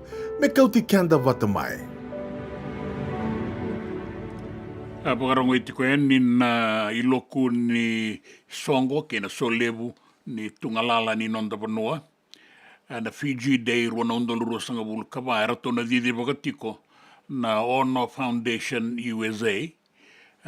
Senga seni ono ike ono mo kantabu iti ko nga gona ono ke San Francisco. Na bagarombu ka kena bagarawai katini kandua katini karua ni singa ni Okotoba na Sonoma County Fairgrounds, Santa Rosa, California. Se boti ko na stall sa bitunan raunan dola dua ko ni tukutuku yani mo ni bagandei takarongo ando makasara. Na kena tukutuku mo ni be tartareani na email and fijidayusa@yahoo.com. Di bagandei takayani kinana no mo ni stall bitunan raunan dola and dua. Nanonda wata-wata ki sitiweni raturala.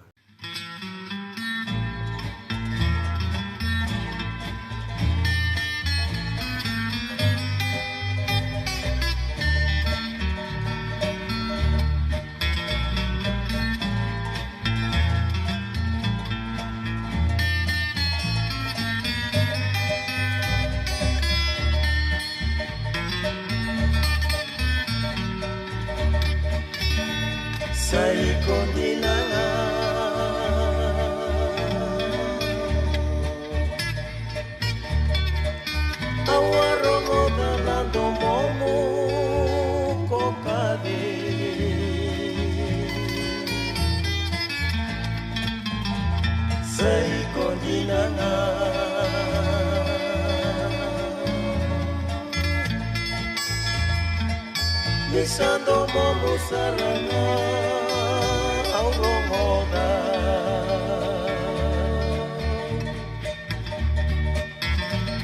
Sai kondilana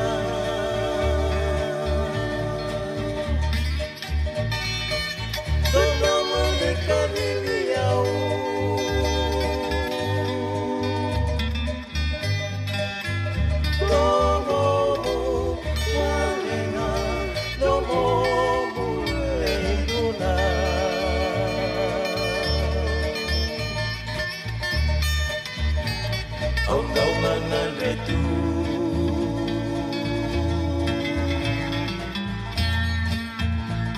Kinando mokoya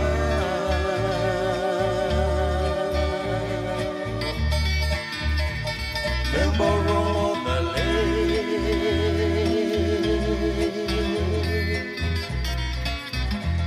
No mukadiriao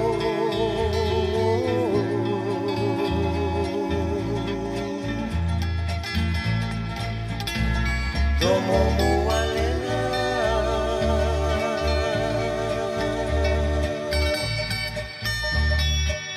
Memelani kaniviao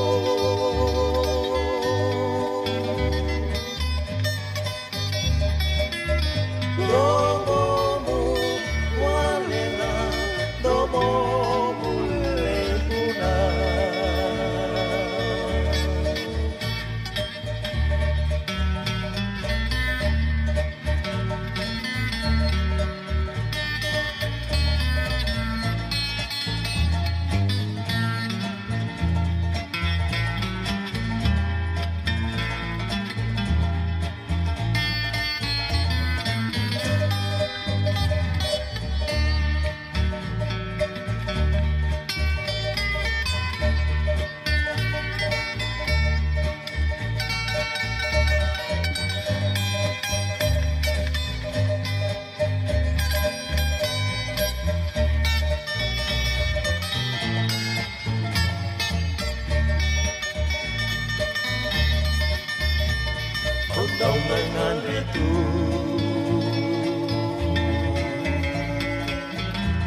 Nando mokoya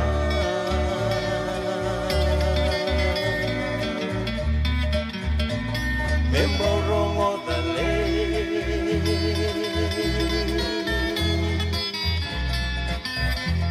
No muka di diao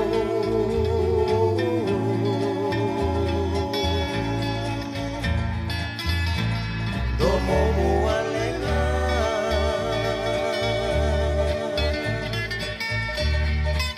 Memelandika di diao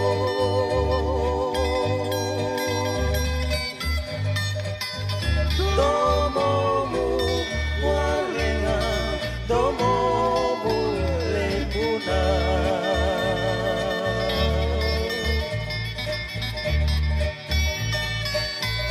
Domo mualenga Domo mulebuna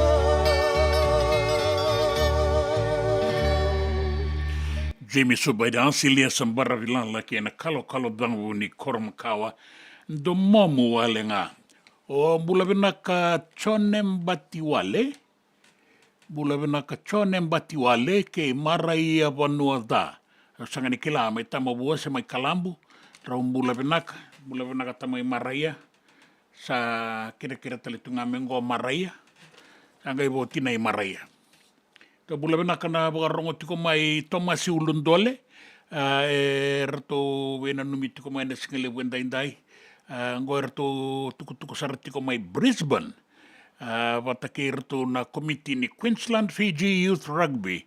E na buku ni bagarau ningi to levu mai kere na Pacific Youth Competition. Kana bagai dori na loma ni bularua mengo mai Brisbane. Da baganui ni binaka tiko yani. E na nomuni bagarau. Kei na sasanga. Do mbora wata toka e so na rabua ni nomundo sasanga ni teitei wake. Maraia Alois Balesuba. Bula binaka e to toka tunan rakingo e nandi. I o rongo dani dila tiko na singa mai suba. Ia San Francisco nanga unango sa bola kasarati ko na be mama ni ono. En kabi ni singa boga rombuka. Bula binaka Sulueti Dalikula. Sulueti pula benaka e bagarongo sarati ko mai New Zealandi Manasa Lazaro tiko ngango e Namboro Sulueti tuku tiko mai ko e sana kamuni mai Nairai e be na numiti ko e rana numiti ko na tiko mai Nairai mai kumbunai wai be Sulueti Petero Mbamba bula benaka tau o sibo, rabu, binaka boga lebu, wani bate tawake, bula binaka turanga matangali. Engole ta Ingilandi. Saadina, ambongi lebu sarai. Ambongi lebu sara. Binaka boga lebu na itukutuku, binaka boga lebu na sema tiko mai na iwasininga unango, bo leka koto na be mama ni rua na mataka leilai ni boga rawai. Mai bola tangane. Ia ngosa singa lebu tiko ni boga rawai Yesu ngosa bola kasarrepe mama ni ndua na singa lebu ni boga rawai Yesu ia ngori singa i bola katona be mama ni rua na mataka leilai ni singa boga rawai ta sa boga pina ka boga lebu ni ndona kai ta buli ta na duin ni ngau na ke na raki na dui bono enda tiko kina pina ka boga lebu poni paten tawake boga nui pina ka tiko yani singa lebu enda indai na dua na i bota kai boga la ngaunga ni non ta sota tiko singa lebu enda indai.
E senga dina ni kara rawa na daka waka kekiwa.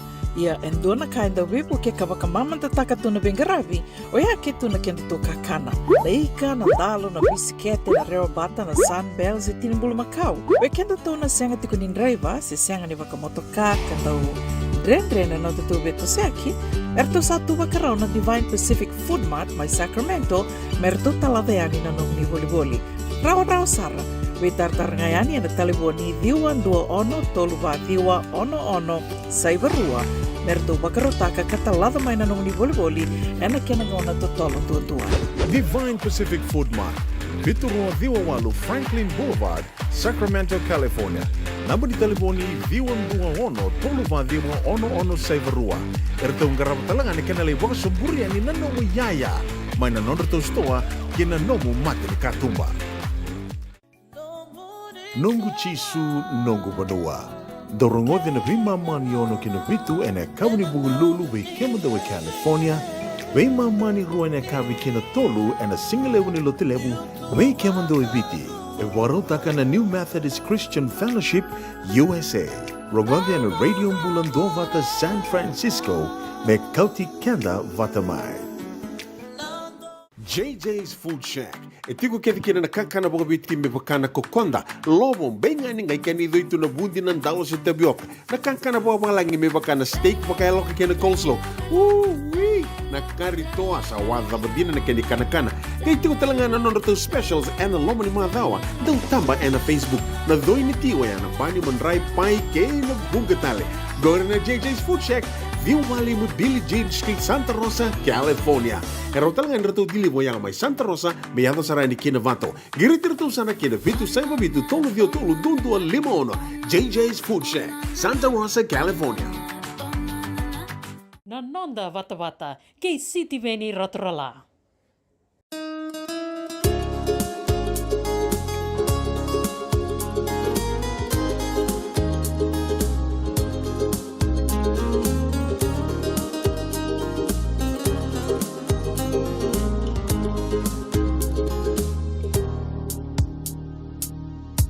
Talanoa takamanda nanongu beauty neito meu sangole sambuyani kina mukalo yeuni mateni nakasou kena gogolo dau perai Bosa na bulong Rausa mo de Ko akani sikei mala Nobu ilo lama isalei mo rau Ilinga wale na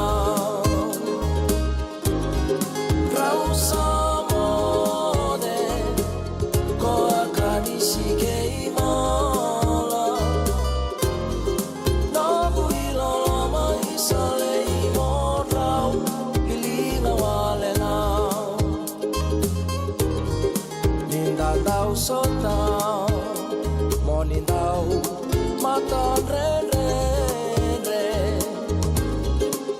boboleka ni mai kamoro me meno bukalele vagava manda na ke murau mune munete au nai diva isalaya di menaru sebe kebe Rausamode ko akani sikei mala Nobu ilolama isalei morau ilinga walena Rausamode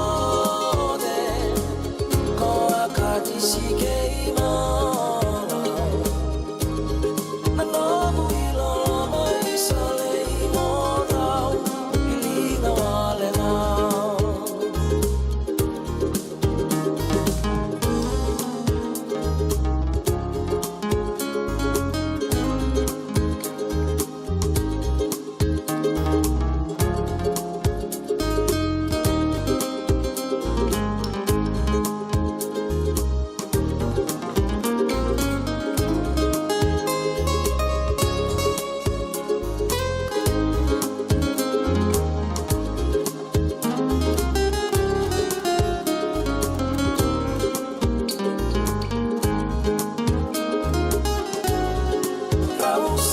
Rausamode ko akani sikei mala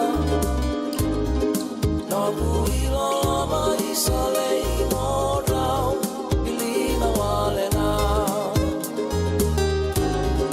Rausamode ko akani sikei mala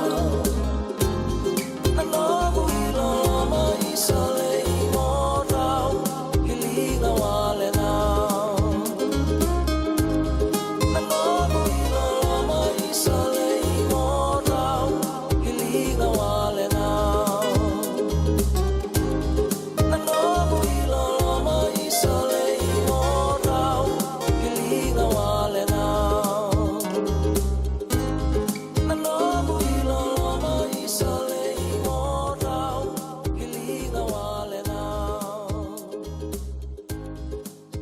E saba mo de sakiusa. No sa mo de Malakai. Mole manasa. E mo se almita. Tola bina. Era re boga mo de tiko ni singale wenda indai. Ya sa boga en ratali tunga mai ndongo me bola tangan. Ni bina bole usar boni pati. Ole nandabo malo boga lebu turanga enu. Bina boga lebu na bingarabi en Crown Plaza. Na Crown Plaza ngo e tiko mai wai loa. Era tu bingarabi tiko mai nandi na singale wenda indai. Era tu mo boga rongo tale tunga mai. Ole nandabo bina boga lebu na bina nimi mai. Pile mai na singan rungu. Bina boga lebu kemoni. Bina boga lebu na dua bata tiko mai. Poni paten tawake. Ya sa boga bina ka tiko yani. Usandru kasar na bongi lebu. Sabi ya mataka talitiko. Sa bola ka talanggoda na tolu na mataka lele ni boga rawai. Ya bina ka boga lebu na sema tiko mai. Dila bina ka tungo na matanisinga e Avondale Okalandi. Rongo maleka tiko mai. Na be wasei wata ke na tuku na rongo sere ke na be boga maruta ke na radio umbulan dua bata na wani liba binakango ngarabi tiko na lo manit madi yola la tawada ni bula binaka Naomi binaka bole bunan dua bata tiko mai na lo mani madawa na boga ni binaka tiko na be to sa ki be ke bunina wakanda binaka boga le buni sema tiko mai na lo mani madawa ngo rede tiko bidana ya den basika taleni ko ram basika mai na lo mani madawa binaka ta boga ni binaka tiko be ran to robo ke na non ramata bu vale ana no muninganga ni masu ni takini ndona mwani madawa binaka kalunga tau ni ndono magatiko na singa and daindai.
E wakareita ki mai ni sa senga ni kune na dhorowo ka lutu ki wai en ambong ni singatambo wangaraitiko er sa wakadawara non rawa sangangara sa senga ni kune na dhorowo ngo luke wakayawa yang bakirua sanga ulu kariwa er to sa bikai tiko ngo na rarawa na nona matabu vale er to sa di ngoma talengana itukutuku ni sa eali e lutu ki wai na dhorowo ngo en ambong ni singatambo e na nona abondo tiko mai e na duana wanga ni usa kako na lady Moana ngole tiko mai na duana anu mai manga ia ki rarotonga na koroturanga na singatambu mani lutu ki na kiwai kan dina ngani rawa sangangara na kenandau ke na bagai lesilesi ni biebueti sa senga ni kune na dhorobongo wasanga bulu ka walu naua singarua bongirua na nona wangangara era sa senga ni reidi koe rawa. Sa dingo mo tamana, o kabetani wuli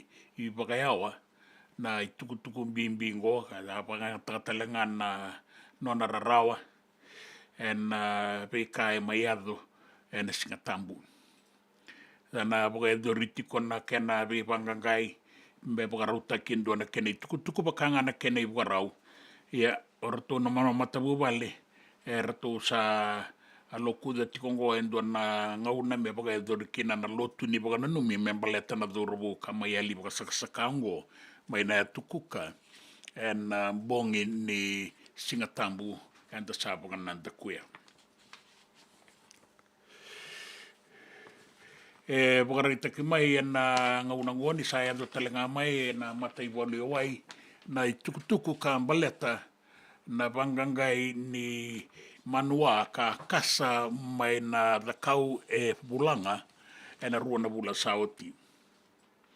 Na kasa ni RFNS po mau e sa wakaruta ki o ti talengana kena be wangangai sa kaya na iliulu ni matei wa lewai e kawai taka wakalewu na itukutuku embasi kango ni sala ki yado na be wangangai katambaki mai waka itukutuku kasa tatauna ki talenga mai kina e sona dakadaka me nangarabo na matai bo leo indua na pangangazotaki ni nonra pingarapi na elondina e na bosota e na sanga na rawa na boka wele ka sa pangangazotaki ngai sona tikina me anrabi boka binaka tapi kai embaletira e pingarapi na nonra wuli na nonra lesi kina itutu e so me pingarapi kina ke ngada tau doko talenga ni venga rabia na matai waliwai kaya komodo tawake ni sa bagan dei takatiko na tikinango kana bagan reta na bimbi ni andra waki membaleta na takataka ni matai waliwai kinangito sa reda na nanggito ela ko tikongo mai baranise sayang asar na nona so baga mataka enduan turang melai sarang gitu melai sarawan gitu ni na luena o cheweli kalungata yang wale kisabu-sabu en bongilebu melai sarawan na imata ini wabo kini sot-sot baga tumbu ni sot-sota ningeto leo abitu mai Parisi mai Varanise. E wasanga bulu kalima na miniti pole ndo na awa na nona sasanga tiko yani. Me didi vai wasanga bulu kalima na kilomita ki sabu-sabu mela ki sarangito kina. E samarau walebu ni reidi na luvena. Pone pate ni ngito tiko na timiniviti ka sota kei Uruguay. Na sota tiko yani na turangango mele reidi pone pate longa ni masi sama ni raida rao sara senga ni raida sara bawal talenga sara batalenga ni ambo tambaka endo na skoa na doro bongo. Ya na itu ni ngito mai Varanise sa ande kota redengu na singa ni kua mele tanindolabi na songo. Kara se dengu tale mandangana do robo ena mataka ni mataka sana ngai madalakina na metalia soli ke era sataura kenda sa tiko ngana da wanu ni benak ke na nondanga ni masu membeleta na nonda sasanga en reta mayoviti na metali kola mebaka e atlik tango makatiko go ki Varanise kene tuku inraki soli tiko ni nei bogaroni dan kaukau membeleta na tulau ke kandabu tulo mai viti ke na vea nui anu vole kata dua na ivogarro ni dangi sa solitiko e ningo sa solitiko e ningo na ivogarro ni dangi kaukaua non da wasawasa ke na vea vonua vole kata na vea imbarabi solitiko e ni na ivogarro na voliku ke na deva ke lau na vea nui anu lalai o kandabu ke lo mai viti o tabe uni la kia dea ni kina mbarabi ke da kaunrobe. Bula sara toka na ngaunango na deba, kina toka lau deba ndo na uanin rakivina ka koto bagai awa sara kina deba, ka koto bataka e talenga ndo na uanin raki sua. Ka sabaga buna tiko na ualele ue takali na ngaunango era sotaka e tiko na dau soko, ke ira na veito soe ki tiko era nanda ve mbarabi, e sa soli tiko ngani na ivogaro. Me adwa nambongi lebu ni koa e na nonda vea tu anu. E na mbula saratiko na debala ki adwa na vasanga bulu kalima na notan dua na aua. Na kaukau ni rangi mai kandabu na atulau keilo mai viti. Tabe uni ke na vea bunua vole kata na vea anu e na vea mbarabi e na buoli kuni nonda vanua. A solitiko e ningo na ibugarro ni den kaukaua e na vea mbarabi e na nonda vanua. La kia dha wana mbongi lebu enda inda e singa toka me e adho mai ki na ua suva ke na usori e solitiko kina na iboga roni dhangi kaukaua na roni taunau da na bibo no e so mai singa toka ke na barabi ke na ronga na ua suva ke na usori koro wau serua wata ke na mosi en bein barabi ngo ke na loma ni bono e nei tasiri ke tailebu e solitiko e ni ke na ngo na itukutuku ni rao ni taunauda maduata ke da kaunrobe e wakakina e na wuliku ke mbua wakakina e na deba ni asana o mbua lau wata ke lo mai viti foi aksia malelei ko nga ngatsporat ko ane at motero tuam turanga ke na marama pinakawalebu na muni sematiko mai na itukutuku e na nonda banua na e tukutuku e na vea sai pura-pura na i tukutuku ningi to keinan raki kanda rongo da tiko kina na kena i tukutuku kena i wagaro ni rangi kaukaua e na nonda vanua. Na nonda wata ki Siti Veni Raturala.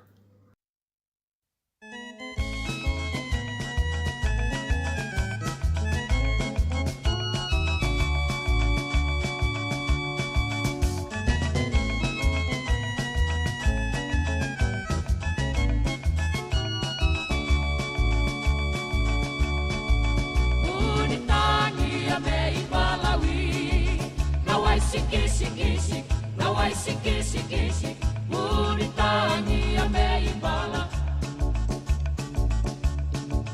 Veita vidina matamu rau, Amilana mau, Veita vidina matamu. Naulu iba sema ulamana, sunraina la, Naulu iba sema ulamana.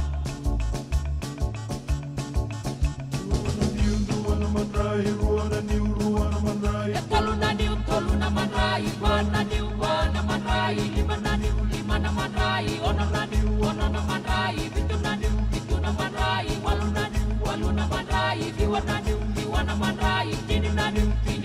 marai sandona.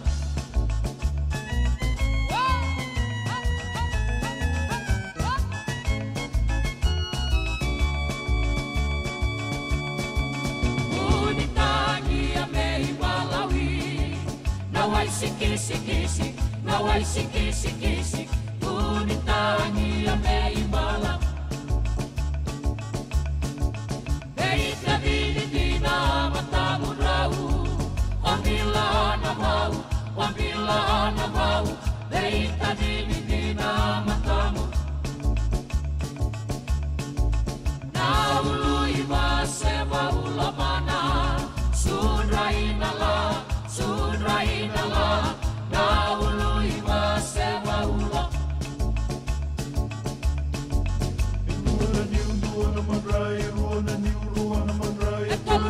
Tolu na manrai, wana manrai, lima na manrai, ono na manrai, bitu na manrai, walu na manrai, liwa na manrai, tini na manrai, satona. Tela na matarau, manu, taba mekana urau, manu, taba mekana urau, spagasi toka endelani bakau, spagasi toka endelani bakau, role na miau, ron, role.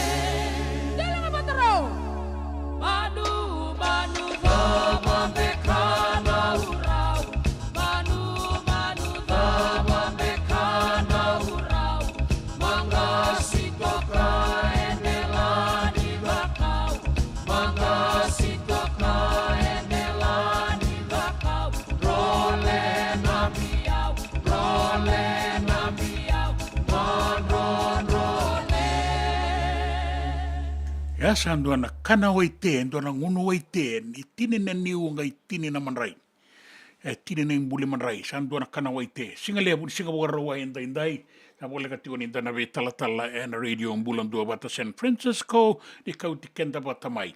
Sabaga mode tiko ya ni ve mati andari, bata kira to na ilaw-lawa erto mugarorongo tiko mai Eden Park, o Maria Fane, Kitione, mai o Kalandi, yung mbula benaka, ratu salolo matuya ningo na ilaw-lawa, mai na korni buli na St. John, mai o Kalandi. Pena ka wale bulan dua bata tiko mai, ke menina sema tiko mai, yung mbula benaka o Maraia bata ke chone bati wale, Maraia vanua da, sabaga mode tiko ya ni ve ke muni mbula benaka, ni sa mode tamai Maraia, kalau ngata tiko na singa ni kuwa kena penga ram, gai sota tale ena ngauna enta sota tale kina, ni sa mode. Kusangai ngole tu, yosana mi. Naya longue, nangiri ke mumi. Nanumi yamake, yurui ngalili. Salai mode,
Na nonda wata ki City Veni Raturala and Radio Mbula Dua Wata, San Francisco. Me kochi kenda wata mai.